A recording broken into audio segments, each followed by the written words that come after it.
Feliz Ano Novo, galera! Espero que vocês tenham tido boas festas esse dezembro e que esse vídeo não demore tanto para que esse aviso fique desatualizado. Como sempre é tradição no canal fazer um vídeo falando de todos os jogos que eu consegui jogar pelo ano e sobre os melhores dos melhores. Mas estranhamente eu nem joguei tantos jogos assim em 2024. Foi um ano bem tumultuoso para mim, me mudei de casa, troquei de emprego, estudei pro Enem para ver se começava uma outra faculdade esse ano e no geral foi um ano de renovação e ressignificação pessoal e psicológica para me reerguer e alcançar o potencial para ser a pessoa que sempre quis ser. O que significa que não tive muito tempo para jogar videogame até o final do ano. Mas por sorte acho que isso só me deu mais tempo para focar em lançamentos maiores e mais recentes ao invés de só ficar jogando coisas aleatoriamente ou fuçando pelo acervo de consoles de 20 anos de idade para cima. Então não acho que vou estar muito distante dos jogos favoritos de muita gente, mesmo que tenha uma coisa ou outra que te surpreenda e que vale a pena você jogar porque eu costumo jogar coisas mais indies. Então sem mais delongas vamos para as menções honrosas. Jogos que são igualmente bons, mas que pro vídeo não ficar imenso, só irei mencionar de passagem. Super Puzzle Fighter 2 Turbo, um jogo chibi bem fofo com skin de Street Fighter e Darkstalkers que chega a ser bem desafiador.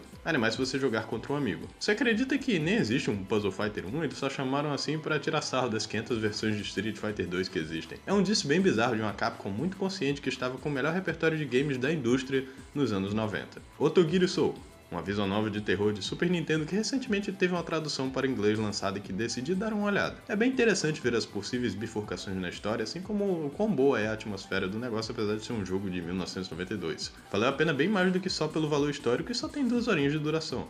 Engraçado pensar que o criador de Danganronpa gostava tanto desse jogo que fez uma paródia dele chamada Kirigiri Soul que nunca foi traduzida. É por isso que o Kodak é o GOAT, espero que o jogo novo dele seja bom também. Assim como também espero que Kirigiri Soul não demore 22 anos para ser traduzido igual a sua inspiração. Buckshot Roulette é um jogo de roleta russa com o que parece ser o diabo, onde você escolhe se atira em si mesmo ou no oponente. É curto, é simples, mas funciona, e a aleatoriedade de itens e balas sempre deixa o loop de gameplay bastante tenso. O multiplayer também é muito bom de jogar com os amigos e ver eles dando rage, posso entender porque virou um jogo bom para streamers. Hokuto no Ken, talvez o melhor Kusoge já feito, um jogo de luta cheio de fanservice ao mangá original que é compensado por ser um dos jogos mais desbalanceados da face da Terra. Cheio de combos infinitos e ataques hit kill com frames negativos que faz o jogo ser uma bagunça de se jogar e assistir da melhor forma possível. Ter isso aqui para jogar no Fightcade com os amigos é uma benção. Crow Country. Se você quiser jogar um jogo na pegada de Resident Evil dos antigas, em um parque de diversão abandonado com uma protagonista que faz vários comentários engraçados, esse jogo é pra você. Não muito pra mim, já que eu não gosto desse tipo de survival horror, mas ei, tá aí pra quem quiser e não vê o canal da The Sphere Hunter. Lobotomy Corporation. Ano passado fiz uma lista de recomendações que iria jogar, ver ou ouvir tudo que me mandassem. E no geral foi um experimento bem divertido que me deu coisas que nunca experimentaria como esse jogo aqui. É um simulador de gerenciamento onde você tem que cuidar de uma empresa que captura monstros na pegada de SCPs. Difícil pra um cacete, mas um prato cheio pra quem gosta das duas coisas.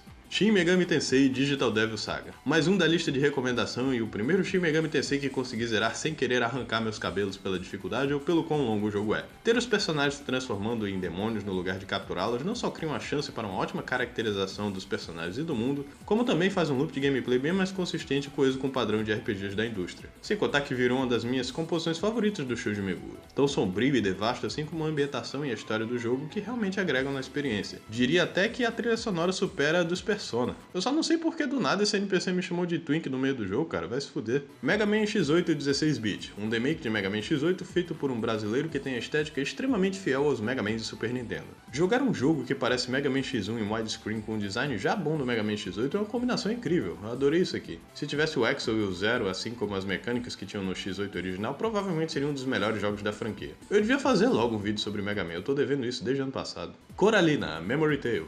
Falando em jogos brasileiros, eu recebi uma cópia do Dev Gabriel Maqui para jogar esse jogo e fiquei positivamente surpreso. Justamente quando eu acho que já vi tudo que a escola jogo de RPG Maker surrealista ala Yume Nikki tem para oferecer, aparece mais um para a coleção. Gostei bastante da trilha sonora e da mudança de traço durante o contar da história, apesar de eu achar a narrativa abstrata demais para o meu gosto. Mas ainda assim, apoiar projetos nacionais, ainda mais jogos que é difícil de se fazer, é algo que eu sempre gosto de fazer quando tenho oportunidade. Ace Attorney Investigations Collection. Se você viu meu vídeo dos jogos favoritos de 2022, você sabe que eu sou muito fã de Ace Attorney. Então é muito legal ver que esses jogos esquecidos da franquia finalmente foram relançados, e no caso do segundo, localizados pela primeira vez. Os sprites agora tendo a opção de serem animados também dá um visual completamente novo para o jogo que gostei bastante. Se vocês quiserem saber mais sobre o game, eu tenho um vídeo muito bom de um amigo meu, Cauã, para recomendar. Bom, eu acho que isso é tudo. Esse foi o ano que eu joguei poucos jogos. Só isso aqui é o bastante pra fazer um vídeo por si só, mas surpreendentemente, há 12 outros jogos que tenho que falar daqui em diante que chamaram mais atenção. Então eu tinha que amenizar em alguma forma no que eu ia cobrir. E como eu gosto de complicar as coisas, aqui vai o compilado de sempre.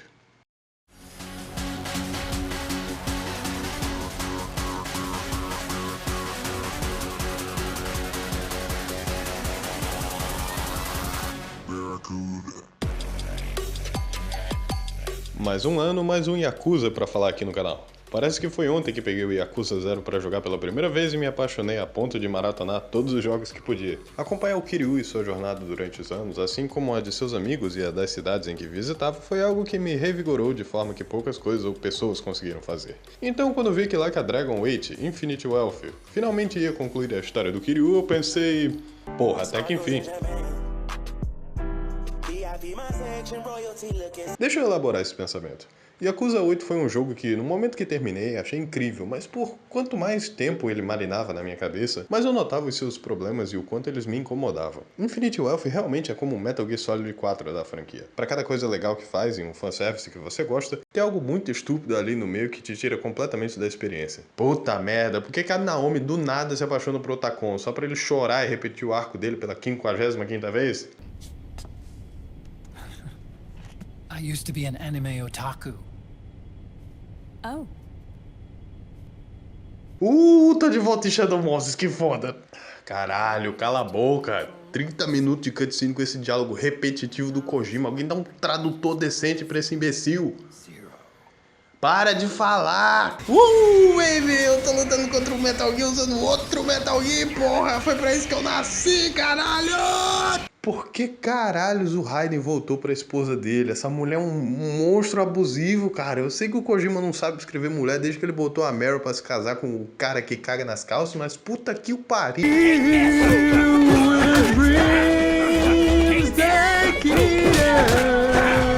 Yakuza 8 é basicamente esse pêndulo de ver que o jogo está constantemente saudando o que veio antes com muito respeito, enquanto ao mesmo tempo você sente que a história da franquia foi artificialmente alongada, e no caso de Infinite Wealth, desfocada para o propósito desse senso de finalidade. Esse supostamente é o último jogo de Yakuza que terá o Kiryu e será uma incrível despedida, que é a mesma forma que Yakuza 6 foi anunciado. Que é a mesma forma que Yakuza Gaiden foi anunciado. Então, desde Yakuza 3, o Kiryu tá repetindo esse arco de ir e voltar do clã Tojo nessa pegada de é brincadeira, galera, dessa vez eu vou embora. Não, dessa vez eu vou embora. Eu sei que a última vez eu voltei, mas agora eu vou embora mesmo, é sério. A verdade é que desde a fama de Yakuza 0, que foi estourar no ocidente, alguns anos depois de anunciar o final natural do arco do Kiryu no 6, a renovação de público foi tão grande que a série praticamente fez um soft reboot para introduzir o Kiryu de volta na franquia, porque as pessoas, por motivos compreensíveis, gostaram do Dame da Negai e querem mais dele. Sendo que a esse ponto já temos 8 jogos com ele contando sua história e sendo jogável, sabe? Não tem mais história que se tenha pra tirar dali além de aposentadoria, que de novo, já fizemos 3 vezes. E com esse soft reboot e reintrodução de temas, tivemos que ver o que era pra ser história nova de Ichiban, sendo aceito como um novo grande dragão de Kamurocho, vira um retorno à fórmula mesmo depois de termos um capítulo em Yakuza 7 chamado O Passe da Tocha, onde Kiryu faz o mesmo com ele. O Ichiban já foi bem recebido e estabelecido como um bom protagonista, e tudo apenas para ter que dividir o jogo com o Kiryu, assim como o próprio fez em Yakuza 0 com o Majima.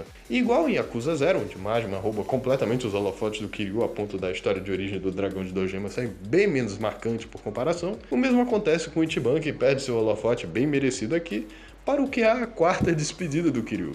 Tirando os negativos, eu acho o fanservice muito bem feito, ainda mais dado o contexto do Kiryu estar com câncer. A finalidade é um tema que mostra que realmente o tempo chegou para o Kiryu, e ele pode não ter o suficiente para resolver todos os problemas que deixou em sua vida e na dos outros. Um dos diretores do jogo, Ryosuke Hori, também é alguém que já teve que se tratar de câncer, então lidar com a própria mortalidade de forma inevitável assim é algo que dá pra ver que é projetado no Kiryu de uma forma muito bem escrita. Eu só não sei se o Kiryu precisava de um redesign tão drástico no personagem só pra ele ficar mais parecido com outro diretor, que é o Masayoshi Yokoyama, mas ei, pelo menos eu não vou precisar comprar um terno pra fazer cosplay do Kiryu agora. Eu adorei ver Ichiban e seus amigos em uma nova cidade, em um novo país. Por anos eu imaginava como seria se Yakuza expandisse seus horizontes para locais internacionais, e esse sonho finalmente virou realidade. O Havaí é um mapa imenso, tão imenso que agora, além de você poder andar nesses segways, que eu sempre achei esquisito o conceito de usar um desse na vida real, você pode chamar táxis diretamente do seu celular como se fosse um Uber. Ver todos esses lugares assim como o que os personagens falam de si, mesmo durante os passeios, os karaokês, a Ilha do Donko, é conteúdo que não acaba mais. Claro que se você tentasse jogar o jogo inteiro sem pausa, você provavelmente ia ficar doente, e podem ter certeza que eu fui o primeiro a fazer o teste. O gameplay só melhorou desde o 7, apesar de eu gostar muito do Like a Dragon passado, a IA dos personagens bugava bastante ficando preso em paredes ou falhando ataques por posicionamento aleatório. Mas agora que temos controle maior do ambiente para mirarmos a área de efeito dos nossos ataques, ficou aprimorado de forma bem mais intuitiva. Minha parte favorita é saber que a esquizofrenia de ver tudo em formato de RPG do Ichiban é contagiosa e afeta o Kiryu, só saindo do efeito quando você usa um especial que é tão forte que quebra o ritmo do jogo e transforma ele em um brawler como os Yakuza antigos. Vocês acreditam que o Kiryu é o membro mais forte mesmo tendo câncer? Esse cara é inefável. Os especiais dos Summon são bem mais dinâmicos, os personagens novos são uma força a mais no time que gosto de ver, apesar de achar que podiam ter mais personagens desbloqueáveis, e as side quests são boas como sempre, especialmente as partes onde você tem que preencher a lista de desejos do Kiryu para ele upar os status, revisitando todas as pessoas durante os jogos no qual ele ajudou ou perdeu no caminho. Os estúdios Hyuga Gotoku por algum motivo falaram que você poderia jogar o Gaiden para entender a história do Kiryu sem jogar o resto dos jogos, e apesar de eu entender que isso é possível e que eles estão falando isso só para não perder possíveis vendas de novatos com medo de entrar perdidos na história, ver esses momentos estando presente em todas as vezes que o Kiryu encontrou essas pessoas pela primeira vez, me deu um peso maior sobre tudo que passou e como o Kiryu vai ter um descanso não glorioso, mas silencioso, de alguém que apesar de ter mudado o mundo e tornado-se uma lenda, nunca vociferou o quanto se importava com as pessoas que amava por medo de não poder protegê-las e doer mais quando as perdesse. O ponto alto do jogo pra mim com certeza foi a luta contra Saejima, Daigo e Majima,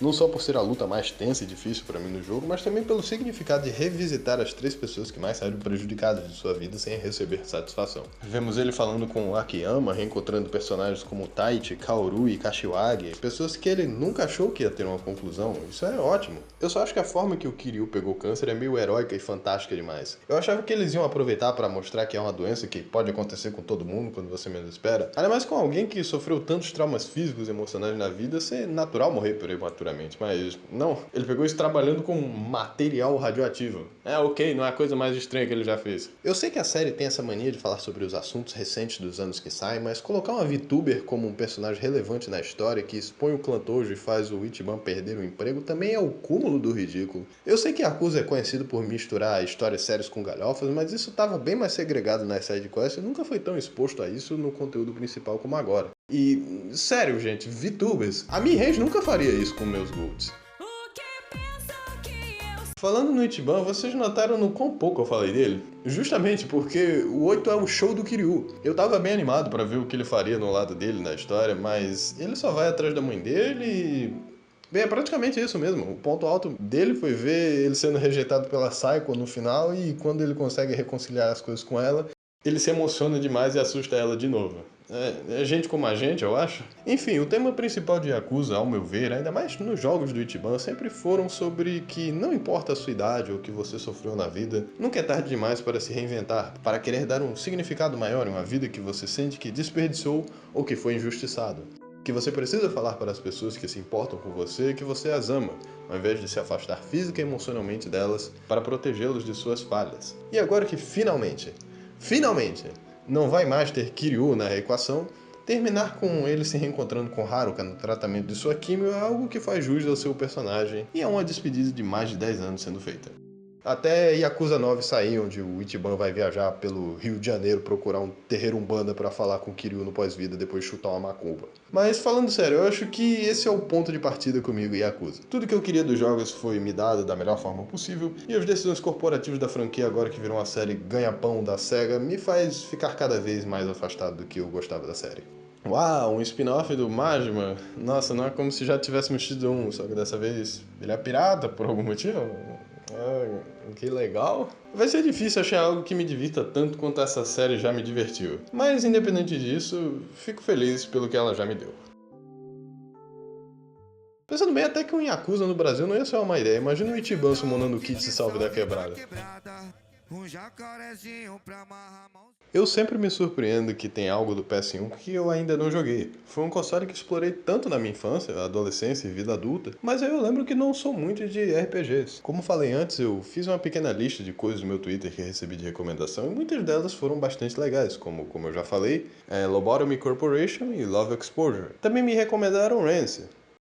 Eu odeio vocês, mas um jogo que me chamou bastante atenção foi Valkyrie Profile, um jogo que só reconhecia pela capa e nunca fui atrás de nada a respeito. Mal sabia eu o quanto ia adorar esse jogo quando jogasse pela primeira vez. Como o nome já entrega, o jogo é sobre uma Valkyria chamada Lenneth na Terra de Odin, lutando em Ragnarok contra Aesir e falhando em impedir o apocalipse. Não sou muito familiar com a mitologia nórdica, então diria que esse foi uma boa introdução, ainda que de forma bem aberta e transformada. Sabendo que tudo estaria perdido se a luta continuasse assim, Lenneth é mandada para a Terra para recrutar soldados mortais ao capturar seus espíritos, tendo tempo e membros limitados para agir até Ragnarok acontecer. O jogo então é sobre explorar o mundo, cada ação gastando uma unidade de tempo para terminar o capítulo, conhecendo cidades, recrutando pessoas de classes e etnias diferentes, upando seus atributos, lutando nas dungeons e mandando eles para Valhalla. A criação do mundo realmente é bem sombria, dado que temos que ver os personagens morrendo tragicamente, muitas vezes por injustiças do mundo humano, só tendo uma segunda chance após tudo que acreditavam ter sido destruído,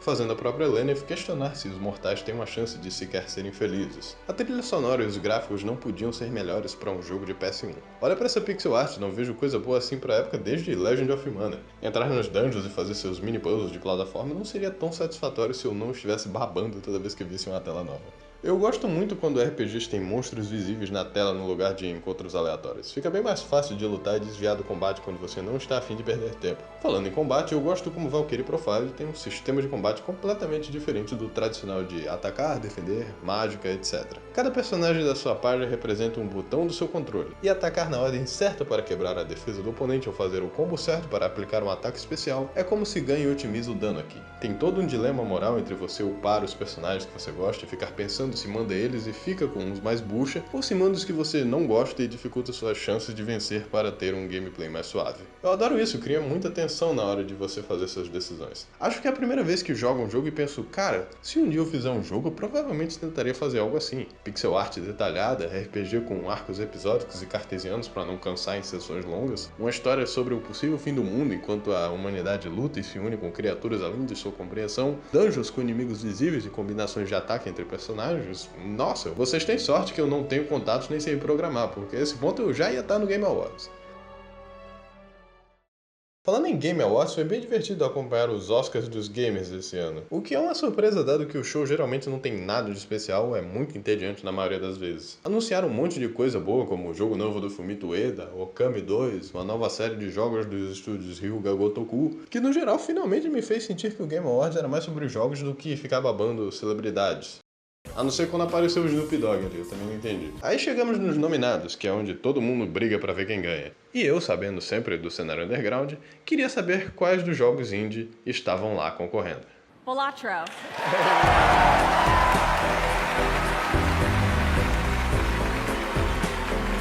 E que merda é Balatro? Eu tive que fazer essa introdução longa sobre Balatro porque realmente há muito pouco a se dizer sobre Balatro. É um jogo de cartas com mecânicas roguelikes. Se você já jogou poker, você sabe como jogar. Acumule pontos com as mãos que você conseguir fazer e use os itens e os modificadores que ganhar para aumentar cada vez mais a sua pontuação. É só isso. Não tem mais nada pra se falar do jogo, então justamente pela sua simplicidade, eu achei que era uma completa furada esse simulador de cassino sem perder grana tá ali. Ainda mais quando os jogos de celular são famosos por suas práticas predatórias de tirar dinheiro de viciado, mas aqui a única coisa que te vicia são os números na tela aumentando e os foguinhos explodindo. É tipo fazer opção binária sem tirar a pensão dos seus filhos. Eu acho que é nessa simplicidade que tem menos pra errar e te faz lembrar que nem todo jogo precisa de uma história ambiciosa e complexa pra ser divertida. Dito isso, eu prefiro mil vezes jogar Mahjong Sul do que esse tigrinho de gente covarde que não quer se viciar de verdade. Eu não acho que Balatro devia ter ganhado o melhor indie, ainda mais quando tem tanto jogo indie da hora que saiu esse ano que sequer foi nomeado. Como, por exemplo... Eu falei de Buckshot Roulette um pouco mais cedo nas menções honrosas, certo? Bom, aquele jogo foi publicado por um grupo chamado Critical Reflex, famoso por dar atenção a jogos indies menores. E o jogo da vez é publicado por um grupo chamado Wrong Organ, conhecido por seu primeiro jogo experimental chamado How Fish is Made, que já definiu um traço e uma estética de terror para eles se estabelecerem no segundo sucesso sequente, Mouthwashing. Assim como o Balatro, não tem muito o que se dizer do gameplay em si, já que é um jogo de terror com alguns elementos de puzzle. Você anda, observa os seus locais e interage com os objetivos básicos que o jogo lhe oferece. Mas aonde Mouthwashing brilha não é no seu gameplay, e sim na sua construção de personagens e temática. Desde PT Silent Hills eu não sinto um jogo que tenha um terror existencial tão bem executado na sua escrita quanto esse. Essa estética meio suja de gráfico PS1 funciona perfeitamente para a atmosfera que Mouth Washington está querendo ser.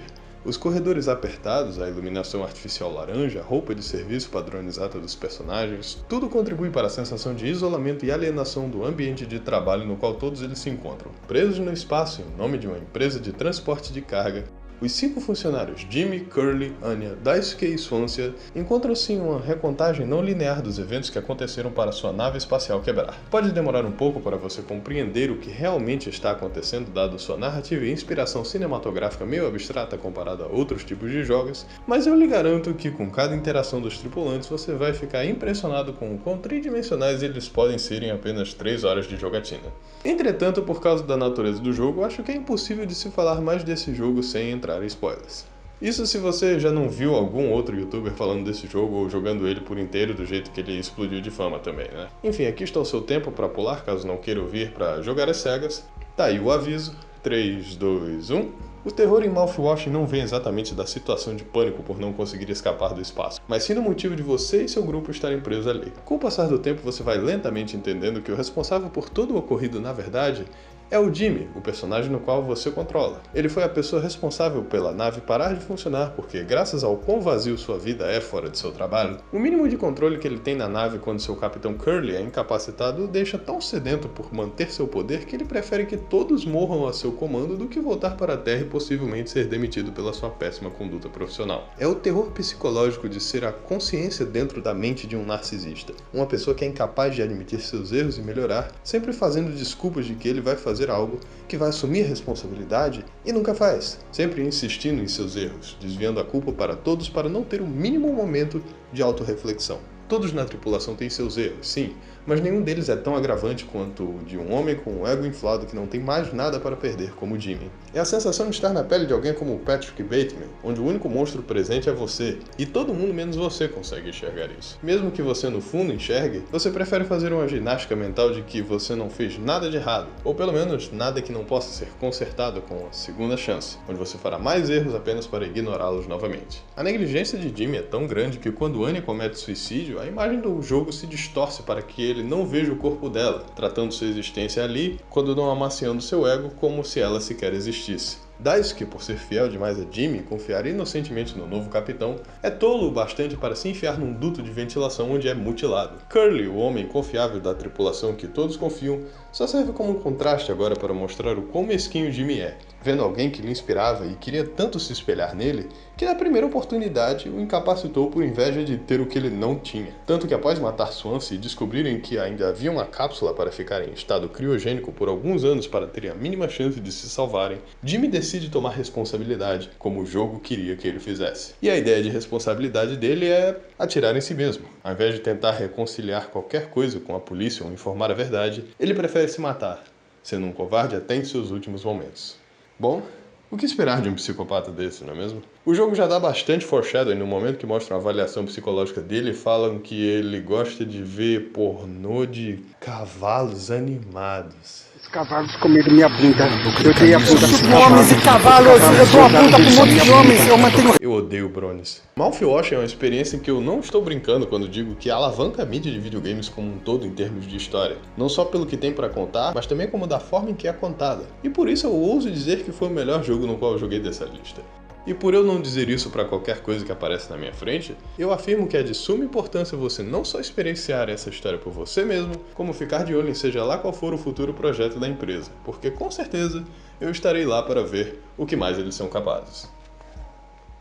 Aproveitando o gancho sobre jogos indies, alguns de vocês devem se lembrar de Gris, feita pelo grupo de amigos do Nomada Studio. É um jogo abstrato que deixa músicas, visuais e os puzzles de plataforma contarem uma narrativa mais aberta e sutil apesar da simplicidade como ela é contada. Foi um jogo bastante bem recebido justamente por essas qualidades, sendo nominado e ganhando prêmios no Game Awards de 2019 entre outros lugares. E 6 anos depois de seu lançamento, aqui estamos de novo com o segundo jogo do estúdio, Neva.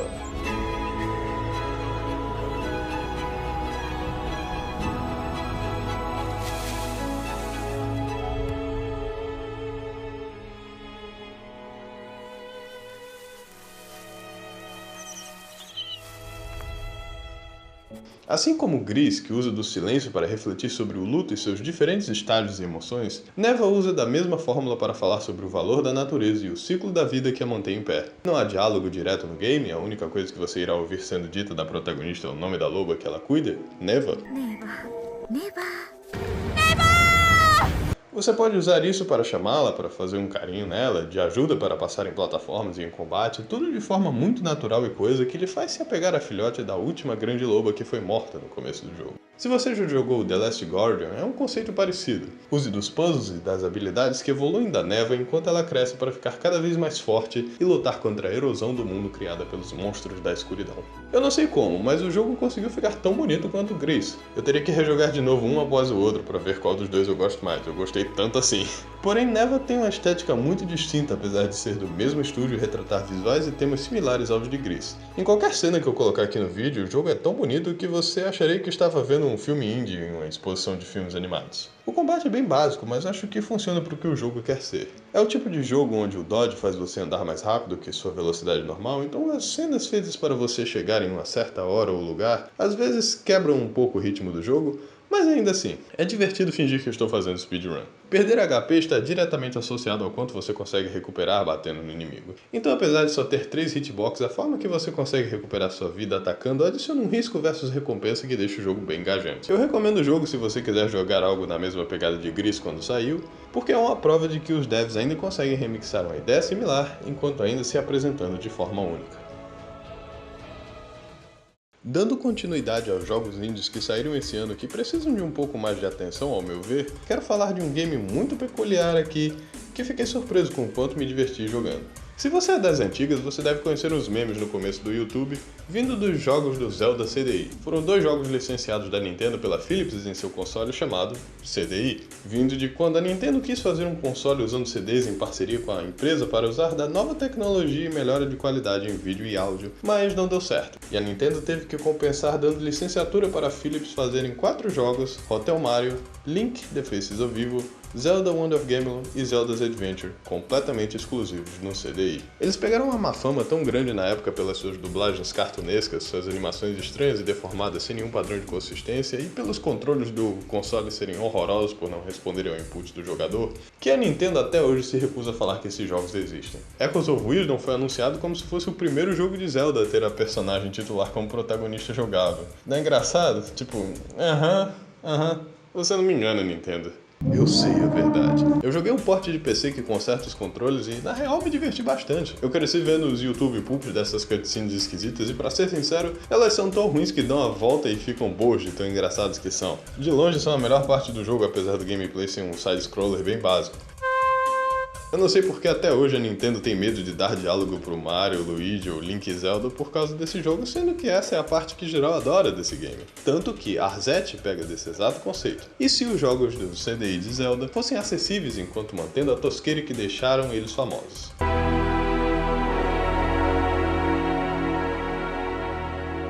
Arzette, a Joia de Faramore, é um jogo que presta tanta homenagem a Faces of Evil e Wand of Gamelon que já podem ser considerados sequências não oficiais. Basta olhar para Arzette para ver que eles se inspiraram no design da Zelda do CDI. A história fala como o vilão foi aprisionado num livro, assim como Ganon foi derrotado com um hit pelo livro de Koridai no Faces of Evil, e o vilão que desencadeia a história foi sentenciado a limpar todos os chãos de Faramore, assim como Duke Onglet foi sentenciado para limpar todos os chãos de Hyrule no jogo Wand of Gamelon. O herói covarde aqui, que se deixou enferrujar nos tempos de paz, claramente sendo o Link, e o vendedor da loja, obviamente, sendo o beatboxer profissional Morshu.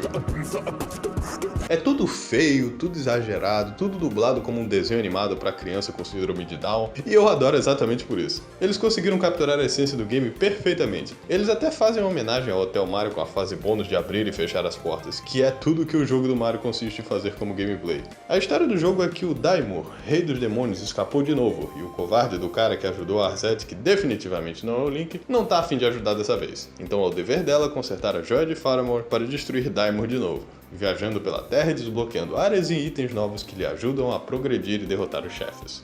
Eu não acredito que eu estou falando isso, mas o jogo tem um ritmo similar ao Metroidvania, mais especificamente na pegada de Order of Ecclesia. Você visita cidades, procura pessoas para falar que vão te dar quests e itens que você poderá procurar e trocar entre si, até eles te darem upgrades no seu arsenal. Você acha que sua espada é muito fraca? Toma a porra do revólver então. É coisa que te deixa um pouco forte demais pra qualquer coisa te matar. Igual num Zelda ou Metroidvania normal, mas que vai requerer você voltar e revisitar as fases anteriores várias vezes, assim notando o quão forte você está comparado ao quanto começou. Eu consegui zerar o jogo em 100% em menos de 4 horas e tenho certeza que dá pra otimizar isso em até 2 horas se você só quiser jogar o jogo até o final. E pela diversão que esse jogo me proporcionou, tanto como a obra original como a honra a um jogo que honestamente mal seria lembrado se não fosse pela natureza galhofa da internet, eu recomendo de bom grado não só pelas risadas, mas por ser um jogo bastante competente em seus próprios termos. I won! We've won! Ok, eu vou dar várias voltas até chegar no assunto principal aqui, mas acho que vocês já estão acostumados ao meu modus operandi a esse ponto. Todo mundo aqui conhece Doom, certo? Jogo super influente pra época, com a franquia que persiste até hoje como um ícone de FPS, gore, low pixel, rock pauleira e acessibilidade, dado que essa merda hoje em dia consegue rodar numa calculadora. As pessoas gostam tanto de Doom que até hoje possui uma comunidade muito ativa de mods fazendo as coisas mais bizarras no game, incluindo usando a engine pra fazer coisas que não tem nada a ver com Doom. Um exemplo disso é Sonic Robo Blast 2, uma sequência de Sonic Robo Blast que nem foi feita na engine, que sinceramente parece uma bosta, então foda-se o primeiro game. Mas o que importa é que foi uma tentativa de mostrar como seria um jogo clássico de Sonic no 3D lá nos anos 90. Pessoalmente eu não gosto do jogo, dado que a velocidade do Sonic é problemática com o level design vertical do game, a falta de um homing attack ou algo que faça ele mais pesado para ficar mais preciso quando o jogo requer cuidado entre as plataformas, deixa a experiência muito mais frustrante do que devia ser. Acho que pelo menos nisso os Sonics modernos oficiais estão um passo à frente. Mas tudo bem, porque Sonic Robo Blast 2 também tem uma comunidade muito ativa de mods que transformaram o jogo em algo completamente diferente do que ele é, incluindo Sonic Robo Blast 2 Kart. Isso mesmo, um jogo de kart adaptado para os personagens e os temas de Sonic, com multiplayer e tudo. E deixa eu te contar uma coisa, você não está pronto para a dificuldade que é esse jogo se você só é acostumado em jogar Mario Kart ou Crash Team Racing. Eu não consigo ganhar uma corrida sequer nessa porra, porque parece que todo mundo que joga é um projeto de Ayrton Senna que otimizou todos os drifts, atalhos e locais de item para me fuder. Chega! E adivinha só? Sonic Robo Blast 2 Kart também tem uma comunidade de mods para colocarem personagens e circuitos customizáveis dentro do multiplayer. Um desses grupos de modders são tão profícios que decidiram pegar o conceito do Robo Blast 2 Kart e fazerem seu próprio jogo, Dr. Robotnik's Ring Racers, fazendo isso uma ramificação de um mod de uma ramificação do jogo de Doom de 1993. O autismo dos fãs de Sonic é imparável, eu tô dizendo. Esse jogo consegue ser ainda mais difícil do que o Robo Blast 2 Kart. O jogo funciona um pouco como o F-Zero, onde você tem que pegar anéis para dar mais energia e velocidade ao seu carro junto com os itens que você pegar. E se você conseguir alcançar uma certa velocidade, você consegue atravessar partes do mapa que não daria para ir antes. Mas cuidado, porque se você ficar sem anéis e apanhar, é bal. Apesar do motivo de eu gostar desse jogo ser provavelmente por puro masoquismo, eu acho que jogar esse mod me deixou melhor no Sonic Robo Blast 2 Kart. Você tem que ser bem mais estratégico em onde você acelera e controla o seu kart, e o conteúdo single player te dá mais coisas para fazer na pegada de Kirby Air Ride ou Smash Bros, onde você pode ver o que você precisa conquistar para pegar bônus e skin novas, te encoraja a ficar jogando bem mais antes de ir pro multiplayer, onde você vai ser de novo completamente estraçalhado. Se você estiver afim de um jogo de corrida completamente de graça e fácil de instalar que vai te desafiar a ponto de você se questionar se realmente sabe jogar um jogo de corrida, Dr. Robotnik's Ring Racers é pra você. É um aperitivo bom enquanto o próximo jogo de corrida de Sonic não sai e que provavelmente nem vai ser tão polido quanto o próprio fangame que é padrão desesperado da Sonic Team. E não, por favor, não me pergunte por que o Sonic e seus amigos estão dentro de um carro se eles podem correr. Eles estão dentro de um carro pelo mesmo motivo que você entraria num carro. Carros são legais e nem todo mundo tá com saco de andar só porque pode. Você também tem um par de perna, sabia? Por que você usa um carro para ir na farmácia, hein? Checkmate, liberal. Aproveitando que ainda estamos falando de Sonic, eu queria fazer uma pausa na sequência de jogos indie para falar sobre o lançamento de um jogo oficial do Sonic que, surpreendentemente, está no padrão de qualidade bom bastante para chegar nessa lista junto com um fangame. Eu sei, um jogo oficial de Sonic tá no nível de qualidade de um fangame geralmente não é para ser um elogio, mas é o Sonic, o que você esperava? 2024 foi intitulado como o ano do Shadow pela Sonic Team, dado o tanto de merchandising em torno do personagem. Eles queriam que o Ouriço Negro fosse o destaque no lugar do Sonic aqui, o que eu achei uma ótima ideia. Entre as comics, as animações e o filme sendo uma recontagem de Sonic Adventure 2, parece que finalmente estão largando a vergonha do elenco adicional do Sonic e abraçando um pouco mais a identidade Chun-Li que tinha na era do Dreamcast. E eu acho isso muito bom. Se essa foi sempre a identidade dele, não tem pra que se segurar e atrasar o desenvolvimento natural de que a série devia ter. E com o lançamento de Sonic X Shadow Generations, eu não aguento esse nome, parece que é tag de BL, tá ligado? Eu fiquei confuso se devia torcer ou ficar cauteloso. Sabe, ser fã do Sonic é tipo ter um amigo viciado em crack. Você sabe que ele tem potencial, você sabe que ele tem tendências e recaídas, mas você fica do lado dele porque você sabe que ele só precisa do contato com as pessoas certas e um ambiente certo. Mas aí você lembra que ele teve chance atrás de chance pra se redimir, cagou no pau, ou que os contemporâneos dele já se resolveram muito antes dele estar nesse buraco que ele mesmo cagou, e que ele tá te devendo R$200 que ele disse que ia gastar em coisa importante e gastou em droga, e você vê ele voltando a cheirar de novo na primeira oportunidade fazendo cagada e você fica, porra, Sonic, você é um bosta.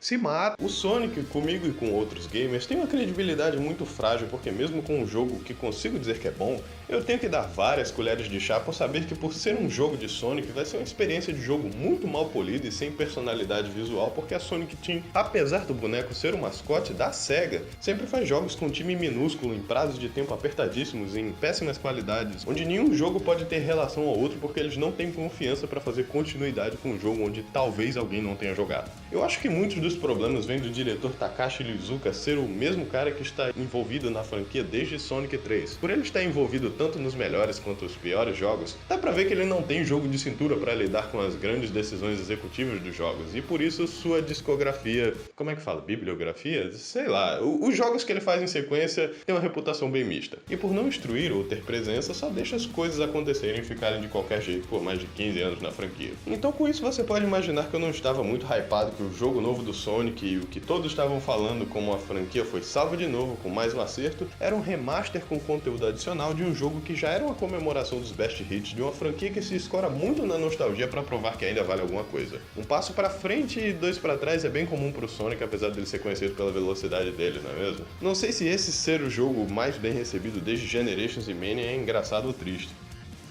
Caralho, eu esqueci que eu tô fazendo um vídeo dos meus jogos favoritos de 2024, não os mais odiados. Foi mal, a amargura tende a sair quando eu começo a falar de Sonic porque já é um histórico grande de decepções. Sonic Generations é um dos meus jogos favoritos do Sonic na época que saiu, e eu estava apreensivo em comprá-lo de novo, já que eu já tenho ele na Steam. Mas ver o vídeo do meu amigo Laranjoso me convenceu a dar uma chance para o conteúdo original que é o Shadow Generations. Eu recomendo vocês darem uma olhada no vídeo dele, já que não vou entrar em mais detalhe, dado que ainda tem mais 4 jogos na lista que ainda não falei ainda. Mas as mudanças do Generations antigo pro novo não foram muitas. O jogo ainda continua bonito, com o estilo nostálgico de plataforma do Sonic clássico sendo preservado, e uma reimaginação muito boa do estilo Boost que o Sonic é conhecido desde Unleashed, sendo otimizado ao vermos fases antigas sendo transformadas em algo adaptado para os dois estilos de gameplay. Tudo com bônus personalizados e músicas customizadas para você ouvir enquanto joga como você quiser.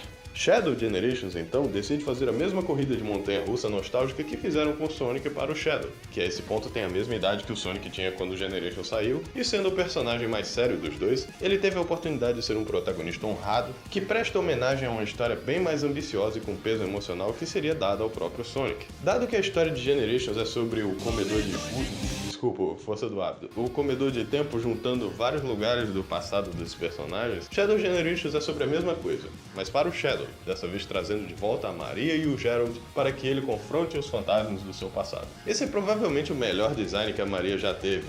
Considerando que ela parecia a porra de um ET nas 2 vezes que ela apareceu, é bom ver os humanos congruentes ao traço dos jogos além do Eggman. Não vou dar spoiler sobre a história, mas é uma conclusão e uma ressignificação pro Shadow que valeu a pena trazer eles de volta. Quando se trata de level design e gameplay, isso aqui é menos um Generations 2 e mais um Frontiers 1.5. Ainda mais com o quão cinemático algum dos estágios pode ser. Uma hora você tá jogando a fase normalmente, quando do nada aparece o Black Doom pra te jogar em Sonic Adventure 2. Às vezes o gameplay muda por ter caminhos alternativos onde você pode usar habilidades novas como essa transformação Super Edge do Shadow fazendo um cosplay de Sephiroth crescendo um par de asas. Muito foda. Tem tanto ressignificado aqui pro positivo que me faz até esquecer que Shadow the Hedgehog e Sonic 06 são jogos ruins ou que Sonic Heroes é um jogo que eu não gosto. Coisas como ver o Shadow no Wind Valley lutando contra o Mephiles ou Metal Sonic pelas águas são transformações incríveis do que a história seria com ele como protagonista. É claro que isso não foi planejado desde o jogo original, mas é muito interessante pensar o que o Shadow passou na história enquanto o Sonic estava tentando derrotar o Comedor de Tempo. a ponto de deixar o Sonic vencer pra pegar uma esmeralda falsa e trocá-la no confronto final. Eu só fico surpreso que não deram uma moto, uma arma ou sequer uma fase do próprio jogo do Shadow. Tem fase do Frontiers ali, sendo que ele nem tá lá, mas pelo menos ganhamos o mesmo tratamento do Generations antigo com vários remixes fodas e músicas icônicas do Shadow agora para você ouvir da forma que você quiser. E se você tiver no PC, você pode até customizar as músicas e colocar suas próprias se você souber mexer nas faixas de áudio.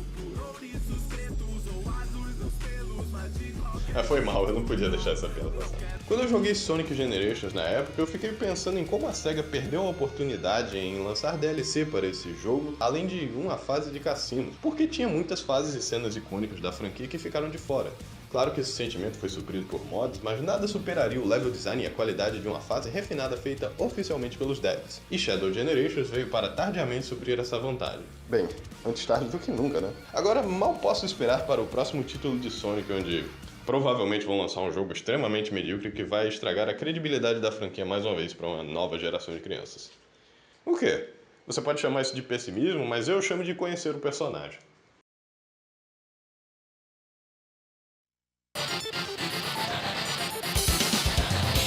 Quando eu era menor, eu amava o Dragon Ball Z Budokai Tenkaichi 3 como qualquer criança que cresceu na geração Play 2. Até hoje eu considero o jogo perfeito de Dragon Ball. O nível de atenção a detalhe, o traço extremamente fiel apesar da conversão de 2D para 3D, eu posso preferir como Dragon Ball FighterZ é como um jogo de luta, mas Tenkaichi 3 é o simulador perfeito de Dragon Ball. Eu realmente me sinto como um personagem da franquia ali, spamando ataques de Ki, gritando ainda mais na versão do Wii que você podia fazer os movimentos tipo o Makanko Sapo e o Kamehameha. Sem falar do tanto de conteúdo que tinha, tantos personagens, tanto conteúdo single player, a melhor recontagem da história em termos de dublagem e cinemática, a otimização de não só todos os Budokais, mas os Tenkaishis que vieram antes, a ponto de nenhum outro jogo de Dragon Ball realmente se comparar ao Tenkaichi, na minha opinião. Ultimate Tenkaichi, uma merda, sem falar que esse cenário realista de Unreal Engine 4 fica horroroso com o traço de Dragon Ball. Ei, eu adoro jogar pedra, papel e tesoura. É por isso que eu comprei um jogo de Dragon Ball. Pra lutar contra RNG no lugar dos oponentes. Dragon Ball Kinect?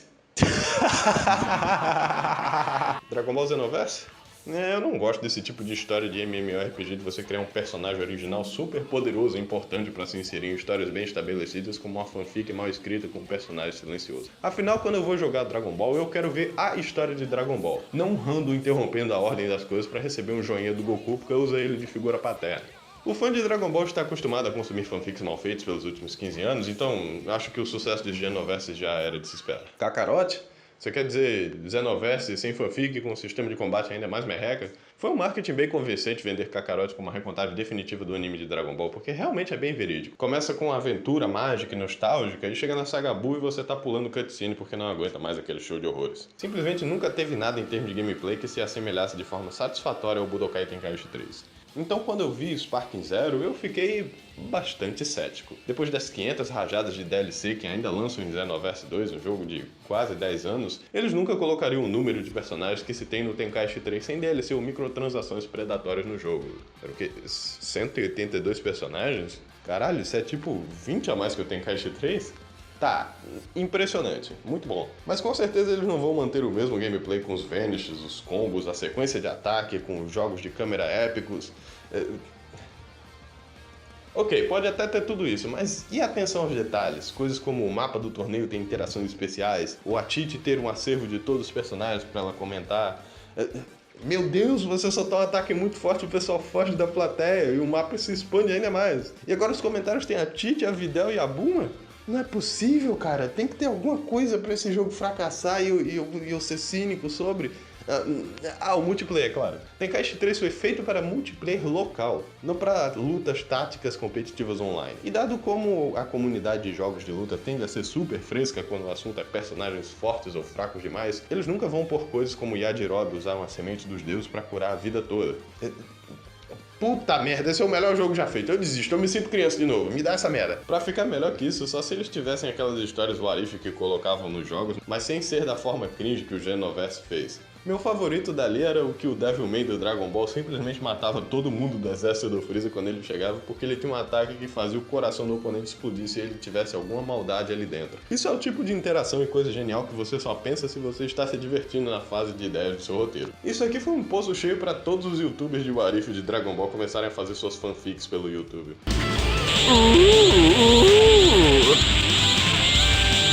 Eu me pergunto se essa caixa de Pandora foi aberta justamente por causa de Dragon Ball, ainda mais na sua segunda metade, sempre ir pro caminho mais seguro e previsível possível nessas batalhas.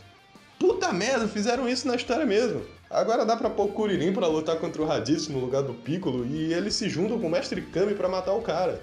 Dá pra fazer o Goku virar Super Saiyajin contra o Vegeta macacão porque ele Matou o Kuririn! Os guerreiros Z realmente fazem alguma coisa na saga Saiyajin nos What If. Dá pra fazer o Vegeta não ser um imbecil e lutar contra o Goku por orgulho na saga Saiyajin, cortando a história por tipo uns 200 episódios. E o que é isso? Gohan Black! Consertaram a história mais bosta do Dragon Ball Super em uma das melhores criações que já colocaram na história da franquia. Por que Toei e o Toyotaro não fizeram isso? Agora eu odeio o Dragon Ball Super ainda mais. Qualquer mínima crítica que eu tenha a Sparking Zero seria só saudosismo a esse ponto. Tipo, queria que fosse mais focado em Quick Time Event. Não, eu não queria isso. Era uma opinião que eu tinha até emular os Tenkaichi e ver como ficou o estado dos meus analógicos. Mas uma crítica válida é não ter a Arale. Cento e caralhada de personagens e eu tenho certeza que não tem uma pessoa que vai falar sim, meu personagem favorito de Dragon Ball foi incluído nesse jogo. Ainda bem. Ribriane. É melhor ter a Arale eventualmente nesse jogo, senão eu volto para jogar os mods de PS2 com Jesus contra o Grande Padre.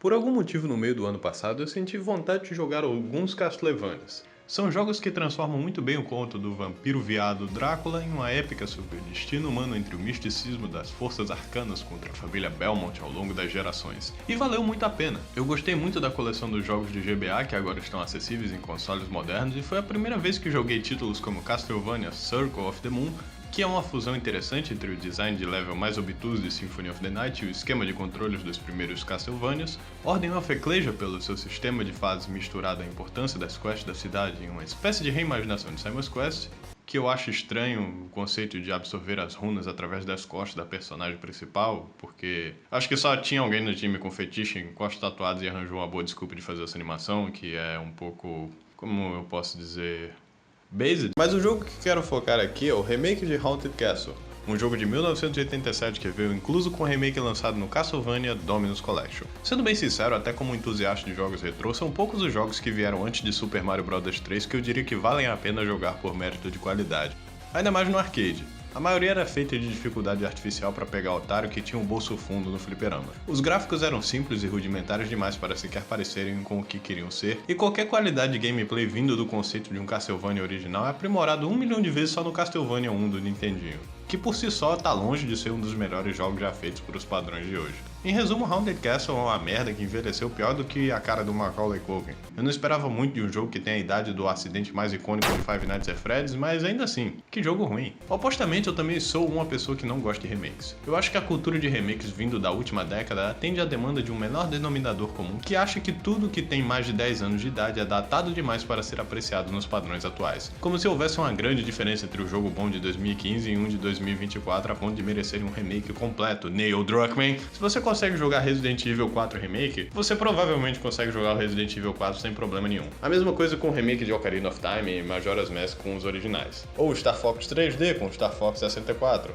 Porque esses jogos já eram o creme de la creme da época deles. É claro que eles vão envelhecer melhor do que a maioria. Então se preocupar com o que eles fazem de errado quando eles já definiram o que é datado ou não é meio sem sentido. A maioria dos remakes são desnecessários. São dinheiro fácil e projetos seguros feitos pra você olhar pra aquilo e falar: nossa, irmão, tô lembrando da minha infância. Nossa, olha que legal essa referência. Eu lembro, meu Deus, eu lembro, você lembra. As únicas distâncias que eu acho que é aceitável um remake é quando o produto realmente é ruim por motivos de péssimas condições de trabalho e desenvolvimento e a fórmula tem uma salvação, ou se a empresa cresceu e criou experiência com bastante tempo se passando do original para fazer algo melhor. E Haunted Castle Revisited realmente funciona como um aprimoramento por ter sido feito pelos dois motivos. Eu era uma pessoa que estava bastante receosa de apoiar a Konami em qualquer sentido, dado que eu não esqueci que na década passada eles trataram muito mal suas franquias com como Metal Gear, Silent Hill ou Bomberman para focar em pachincos NFTs e práticas predatórias cheias de DLCs inúteis, ou passes de batalha que já viraram padrão. Mas é importante discernir decisões executivas de um grupo de desenvolvedores talentosos que estão querendo entregar produtos de qualidade independente de que empresa abusiva eles estão associados. E dado que eles estão se esforçando tanto em mostrar que mudaram, acho bom dar uma chance em limpar sua imagem, porque esse remake já mostra bastante esforço por fazer o Haunted Castle um jogo que merece ser lembrado. As músicas remasterizadas, as animações ridiculamente bem feitas e estilizadas, a única coisa que entrega que esse jogo tem base em algo antigo é a rigidez dos movimentos. Eu imagino que era isso que o vovô que jogava Haunted Castle nos fliperamas quando criança via, e o conceito de um Castlevania mais legal e ambicioso sempre esteve ali, só precisava de tempo para a tecnologia e os desenvolvedores se aprimorarem com cada Castlevania novo até chegarem em sua melhor encarnação. Eu não vou dizer que a Konami de repente conseguiu o toque de Midas, porque assim como qualquer outra empresa, ela não é minha amiga e eu não tenho obrigação nenhuma de apoiá-la. Mas se isso é um gostinho do que eles realmente são capazes, Metal Gear Solid 3 Delta tem o potencial de talvez ser um dos melhores remakes já feitos, assim como o Haunted Castle Revisited. E isso é coisa que nem eu nem você podemos ignorar. O canal é meu e nada me impede de falar do mesmo jogo por 2 anos seguidos. Não gostou? Foda-se. Para quem está chegando agora e não conhece esse game, Slay the Princess é uma visual novel que explora os conceitos narrativos clássicos de princesas, cavaleiros e romances. Na sua missão de matar a princesa, você questiona os motivos do que está acontecendo, e nota que está em um grande mistério de loops de morte e universos paralelos que te forçam a sempre morrer ou matar a princesa para o mundo se reiniciar e que vocês dois se sintam mais completos com cada transformação que ela passa graças à sua intervenção. Dependendo da rota e das escolhas que você fizer no começo, ela pode se transformar e causar interações engraçadas, aterrorizantes, românticas ou existenciais. É facilmente meu jogo favorito dos lançamentos de 2023 e foi uma ótima surpresa quando descobri que eles lançariam uma expansão do jogo chamada O Corte Pristino, que iria trazer novas rotas e transformações da princesa, assim como uma tradução para português e novas trilhas sonoras. Adicionalmente, seria completamente de graça se você já tinha um jogo original. Eu vou ser breve na descrição e nas qualidades do jogo por já ter falado do quão bom ele é no vídeo dos melhores jogos de 2023, então saiba que as adições do jogo apenas aumentaram meu amor e removeram as mínimas críticas que podia fazer no game a ponto de agora achá-lo uma experiência sem falha alguma. A tradução em português está ótima e agora é um sinal de que você não tem mais a desculpa de não saber inglês para experienciar o peak. De todas as adições que aprofundaram a história, o meu favorito dos finais agora é o Felizes para Sempre, que pelo nome você pode considerar o melhor final e o mais positivo, já que é só você e a princesa no castelo. Felizes por finalmente terem resolvido o problema e se apaixonarem, tendo o lindo banquete que é tão gostoso que eles decidem fazer de novo, e de novo, e de novo. And it's over. And you're just as hungry as when you began. Porém, com cada repetição, com cada tentativa de manter a chama viva fazendo a mesma coisa, o amor uma vez forte vai ficando cada vez mais fraco, cada vez mais sem graça, cada vez mais do mesmo. É estranho porque vocês dois merecem ser felizes, vocês merecem esse final. Mas o quão alegre pode ser uma vida estagnada de duas pessoas que estão tão acostumadas com a miséria que só alongam o que uma vez já foi bom a ponto de eventualmente não ter significado algum para eles. Feels like an important part of me is gone. But I'm still here. I don't know what to do with that. I don't know how I'm supposed to pick up the pieces. Como alguém que se faz esse questionamento em todos os aspectos da vida, incluindo relacionamentos, isso é algo que me fascina bastante como um ponto de escrita e como adição ao jogo. Só teve frutos bons para colher ao comentar que, realmente, apesar dessa expansão ser boa, algumas coisas precisam acabar. E ao acabar minha revisita de Slay the Princess mais uma vez, serviu para me lembrar disso. E também para ver os próximos jogos que a Black Tab Games pode fazer no futuro. Esse review vai ser praticamente um Ctrl+C e Ctrl+V do review que postei no meu backlog sobre o jogo, mas dado que falei tanto sobre os outros dois jogos e ainda queria dar sequência para os jogos indie recentes com a sequência de falar em jogos de princesa, espero que vocês consigam me dar essa colher de chá, porque esse vídeo já tá gigante o suficiente, meu Deus do céu. Se você cresceu numa família cuja situação é mais desavantajada que a maioria, isso te afeta em vários fatores. Você cresce sentindo que nunca está fazendo o suficiente, como se não tivesse aprendido lições básicas de vida que todo mundo aprendeu sem problemas anos atrás, a ponto de se questionar constantemente sobre o simples ou se sentir estúpido por sequer considerar pedir ajuda ou instruções. Contraditoriamente, a ideia de ter um filho é algo ao mesmo tempo atraente e assustador. Alguns dias você sente que seria fácil como bolo, como se fosse uma maneira de provar que você fez um trabalho melhor do que o dos seus pais e nem foi tão difícil assim dado suas condições. Mas em outros dias, você fica apavorado até mesmo com a ideia de engravidar alguém, a ponto de recusar qualquer coisa que você perceba como avanços sexuais. Uma vida nas minhas mãos? Eu não tomo conta nem de mim mesmo. E se eu não for melhor do que os meus pais? E se eu me identificar com os defeitos deles mais do que eu já faço? E se eu for tão egocêntrico a ponto de não perceber que trouxe alguém ao mundo sem nunca vê-lo como mais do que uma extensão de mim mesmo? Bom, é aí que entra Volcano Princess. Eu criei apego por jogos na pegada de Life Sims desde que joguei Princess Maker alguns anos atrás. Este pequeno gênero de nicho certamente tem seu charme para um simulador de planilha do Google. Você escolhe uma build para especificar no que sua filha deve ser especial e faz um min-maxing até o final do jogo enquanto cuida dos níveis de estresse dela da maneira que achar melhor. Há um certo charme em Princess Maker, já que é de onde esse jogo tira mais inspiração, mas Volcano Princess melhora esta velha série abandonada ao ter uma abordagem mais modernizada para a fórmula, um estilo de arte muito bom, uma trilha sonora calorosa e, o mais importante, não apelar para os pedófilos ao ter uma opção de se casar com sua filha ou ter um CG do priquito dela. Não estou dizendo que esse jogo está perto de uma representação precisa das dificuldades que envolvem criar uma criança, mas é um ótimo substituto. Você quer persuadir sua filha a ser uma cavaleira que protege o reino? Uma estudiosa incomparável? Uma atriz popular? Um canivete suíço, pau para toda obra e mestre de nada? Você pode fazer tudo isso e muito mais. Volcano Princess mostra a liberdade e o potencial incomparável de descobrir as coisas que apenas uma criança tem. E experimentar isso através dos olhos de outra pessoa que confia que você seja a pessoa mais responsável do mundo é algo que você pode viver através de tais olhos. Você sente que está fazendo o mínimo, mas sua filha sempre vai ver você como um herói.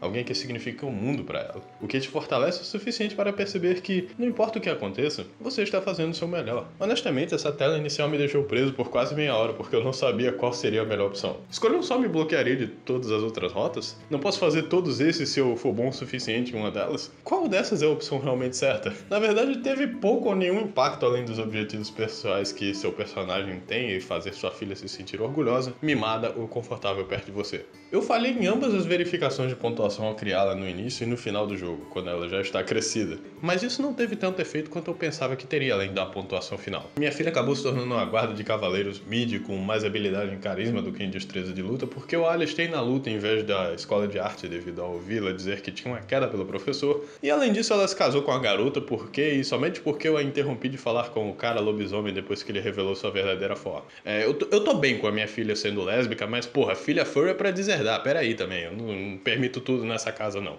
Mas ainda assim ela tinha uma alta opinião de mim, apesar de eu ficar obcecado com minhas falhas. A aversão à perda faz você pensar mais no que você falhou em fazer, enquanto ignora seu sucesso. Então é bom ter alguém para lhe dizer que sim, você fez um bom trabalho. Você ainda é especial para alguém. De maneiras que você nem consegue imaginar porque você guarda muito para si mesmo. Só o fato de você se questionar se é uma boa pessoa ou um bom pai já mostra que você se importa muito mais do que vários outros. Curiosamente, não posso dizer que realmente me importei com alguns dos eventos ou personagens que ela conheceu ao longo do caminho. Não é culpa da história ser desinteressante ou da escrita ser superficial. É principalmente porque parece mais uma extensão do grupo social da sua filha do que do seu personagem como pai. É a vida dela para se viver. Você pode saber a essência dela enquanto a deixa ser sua própria pessoa. Sua vida ainda é sua, assim como a dela não é para você contar. Caso você não tenha notado até agora, eu sou muito bom em fazer roleplay e levo isso muito a sério nos meus videogames e uso isso para melhor me imergir nos jogos e nos reviews. Então eu praticamente sou o pai dessa menina que não resiste. Dessa forma, eu sinto que, mesmo falando tanto, eu mal cobri o jogo e espoliei ele de alguma coisa, já que ele incentiva várias execuções para ver todos os finais, construções e interações diferentes. E com certeza jogarei isso de novo, sabendo que não importa o caminho que eu escolher, ela viverá a melhor vida que puder. Eu amo a minha filha, e a minha filha me ama. Merda, eu tô ficando velho, querer ser pai de menina é o primeiro sinal. Vida de solteiro é uma merda depois dos 20. Bom, esses foram os melhores jogos que joguei em 2024. Como podem ver, eu joguei coisa pra caralho e com essa experiência, podia até ter feito alguns vídeos isolados sobre alguns deles. Eu devo estar exausto de ter feito esse vídeo enorme a esse ponto na edição, mas ainda assim, espero que seja um aperitivo dos projetos que irei fazer esse ano. Tem muita coisa ambiciosa preparada e espero que vocês gostem de ver. Obrigado por assistir até aqui. Não se esqueçam de comentar sobre algum jogo que te interessou ou que você já jogou da lista, dar like, se inscrever, me apoiar financeiramente caso você queira que o canal continue em um ritmo um pouco mais consistente e, é claro, divulgar para os seus amigos. A esse ponto o canal deve ter chegado aos 20 mil inscritos e eu fico muito feliz com o número que tenho. Afinal, sou um criador de conteúdo pequeno que propositalmente não vai atrás de seguir trends ou padrões só para falar de algo que realmente tenho paixão. Cada projeto é um grande esforço que faço por puro gosto de produzir e me expressar. E eu, sinceramente, nunca esperaria que as pessoas me compensariam monetariamente por algo que faço. Pra vocês terem uma ideia, no janeiro do ano passado, eu tava me perguntando se eu conseguia chegar em 5 mil inscritos até o fim do ano. E com o começo desse eu já quadripliquei a meta. Então mesmo que um dia eu pare de fazer vídeos, vá pra outros projetos criativos, ou sei lá, morra amanhã, eu já sei que só pelo que fiz e como fui recebido, já me sinto vitorioso. Então, obrigado mais uma vez pelo seu tempo e até mais.